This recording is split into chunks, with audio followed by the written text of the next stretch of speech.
Hey everyone, it's Angela with AP Pottery, and I'm back in the studio today to show you how we can make this mug from that candy dish. Actually, I guess it's candy jar. So it's a jar that was given to me by my oldest daughter for my birthday last year, I think, is when she gave it to me. Um, and it's got this neat textured design on the outside. So you just roll your clay out to about 1/4 of an inch and dust some cornstarch all over it. And then decide where you want to do the texture. When you roll it,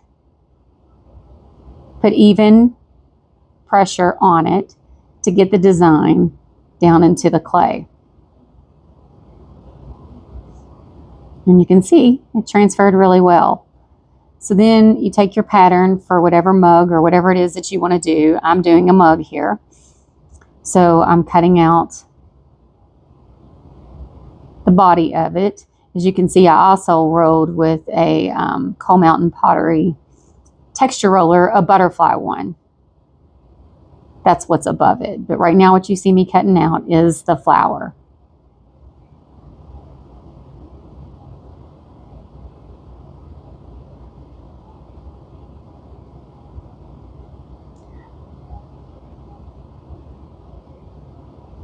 So I'm just moving the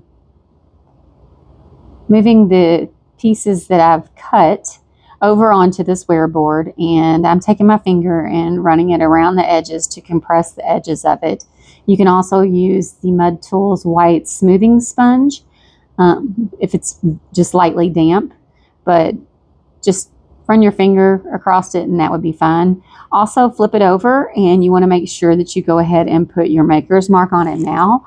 I am really good at forgetting to do this, so we are lucky that I remembered this time. So I'm just going to take the body of it and I'm going to lift it up and put it on this wear board. After you roll the texture, you're going to want to let it set up for a little bit. But before we let it set up, we're going to take it and we're going to roll it in the direction we would want this to go. And since we're going to be shaping it into a mug, the texture is on the outside. So roll it up lightly, then lay it back down and let it sit. You don't want it to get completely to leather hard, but you want to let it sit and stiffen up a little bit before you try to shape it into a mug. So now we're back and we're going to hand build the mug with it. I'm just taking my scoring tool and I'm scoring the edge right now.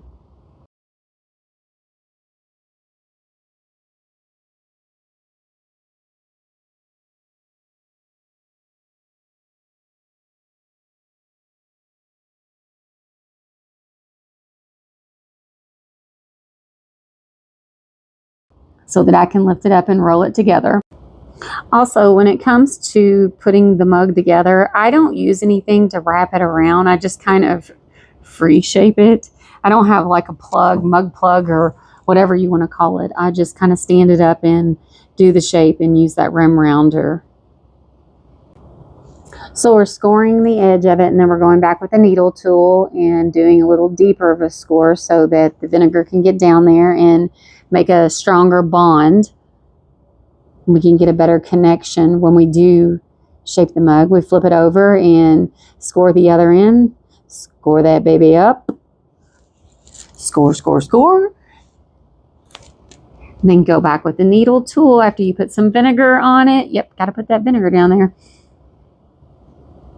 Then go back with the needle tool. Cut it a little deeper. And then we're going to stand it up and shape it into a mug. Now, when you use the Coal Mountain Pottery, as you can tell, I don't know if I already told you all, but this footage here is of the butterfly roller from Coal Mountain Pottery. I filmed the wrong one. The one that's laying down over there is the texture from the candy mug, but it's the same process. And I did both of these at the same exact time. And you will see the finished product at the very end. But these Coal Mountain Pottery texture rollers are awesome. They're very deep texture though. So after it sets up, you have to be careful on the rims of it because they are prone to splitting and cracking. So we're going to put it up on a banding wheel. Told y'all many times, but I love these banding wheels. I got them at Amazon. Not expensive at all. So we get the water and set it up there, and we're going to take that Mud Tools smoothing sponge and start smoothing out the rim. So on these, because the texture is so deep, you want to go back and smooth the rim really good, and get the seams kind of bonding together where the texture is. But go back and smooth out the upper part and all along the rim.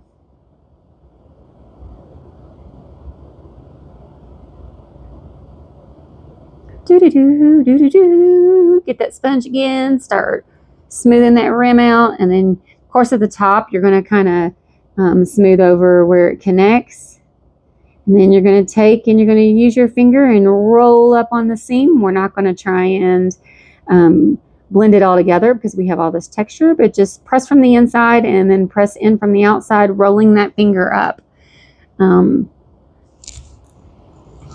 And then take your little wooden tool and smooth the seam on the inside. I know you can't see anything other than my arm right now. I apologize.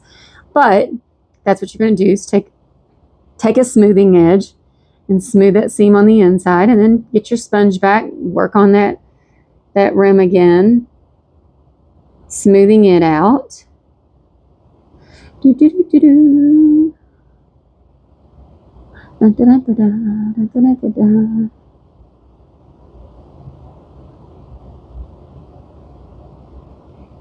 And the texture will smooth right back together. But we're going to flip it over right now. And let me tell you, so you're going to take your finger and do that again. Roll it up on the seam.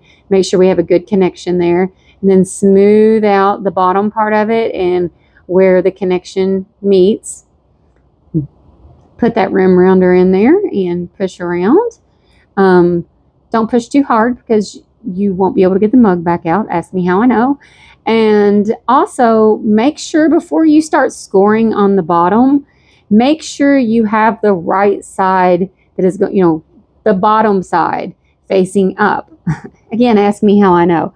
I have, I think, 2 mugs now that are upside down because I put the bottom on the top and didn't notice it. One of them I didn't even notice until I was getting ready to glaze it. So we're going to put some more vinegar on there after we score it, and then we're going to get the needle tool and go back over it, score deeper.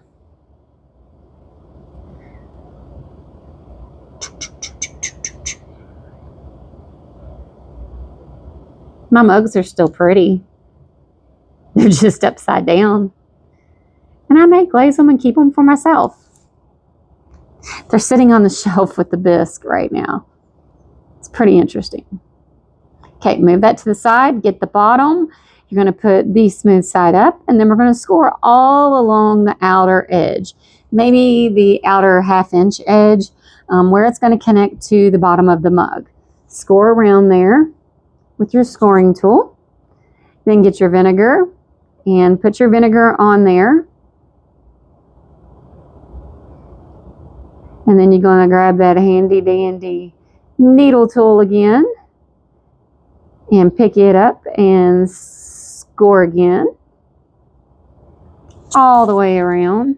No, you can't see, but I'm just marking little etches all the way around over top of what I've already scored.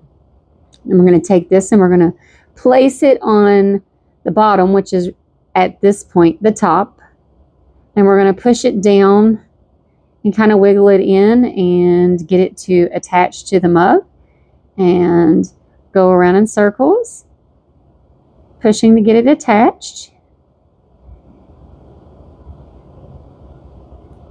And then guess what we're going to do?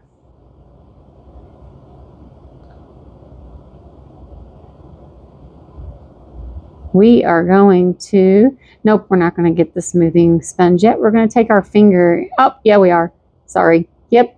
We're going to get that Mud Tool smoothing sponge, and we're going to smooth along the seam, pressing to make sure that we're getting it attached and smoothing in that seam. When I first started hand building mugs, I didn't know all of these things that we could do, the details to clean it up and trim it up to make it look so much better. I mean, my first mugs were still good. The hand-built ones, I don't have anything against them, but they just look so much better when you do more trimming and cleaning while you're making them. I'm dipping it into just a little bit of water. You don't want a whole lot of it. Smooth along that edge. Doing a little cleanup. Flip it over.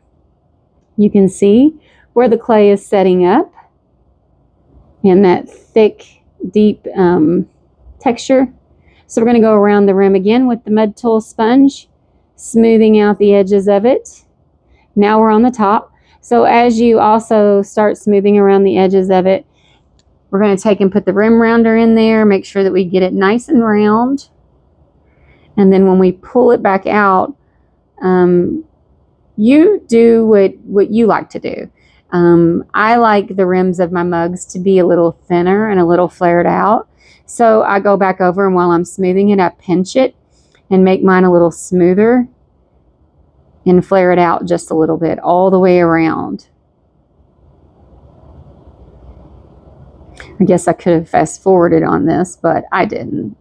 Oh, yeah, I did. Woohoo, look how fast I am going, baby. If only I really could go that fast. So now we're going to take that hog bristle paintbrush and we're going to go in and smooth on the seams.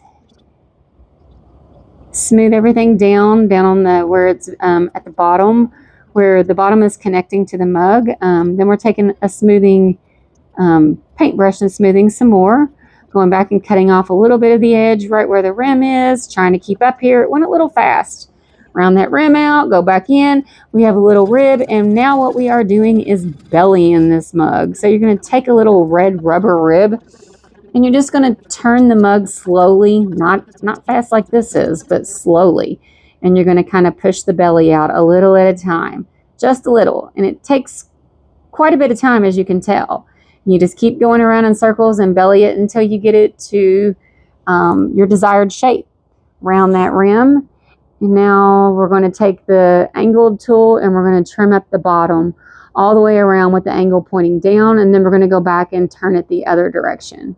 Now on this one, I did not film adding the handle later because it really wasn't about the handle. If that's something that you all would like for me to do, just let me know and I can do a tutorial on that. There's so many tutorials out there, but here's the mug. This is the one from the candy jar. Beautiful texture. And this is the butterfly mug.